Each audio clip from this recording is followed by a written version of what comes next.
ఇట్లా రైతులను పట్టపగటి కన్నీళ్లు పెట్టిస్తారు. అందుకే పెద్దలు చెప్పారు, ఇప్పుడు ఎద్దు లేకపోతే రైతు వ్యవసాయం చేయలేడు, రైతు లేకపోతే రాజ్యం నడిపించలేము. ఆ రాజ్యంలో కుర్జీలో కూర్చున్న రాజుకు కూడా 4 మెతుకులు కావాలి, నోట్లో కూర్చోవాలంటే కూడా. ఇలా రైతు కూడా వ్యవసాయం చేయాలంటే ఎడ్లు కావాల్సింది. సో ఇట్లా అందుకే మన పెద్దలు చెప్పుకుంటూ వచ్చారు, రైతు అనేటోడు ఎద్దేడిస్తే వాడు వ్యవసాయం చేయలేడు, రాజ్యం అనేది రైతు నడిపిస్తే రాజ్యం నడపలేదు.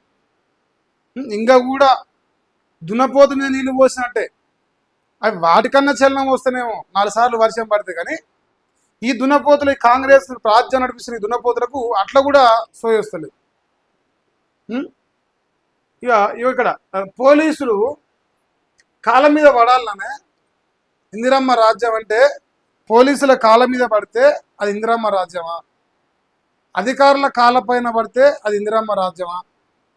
మీరు అట్లనే చెప్పదలుచుకున్నారా ఈ రాష్ట్ర ప్రజానీకానికి?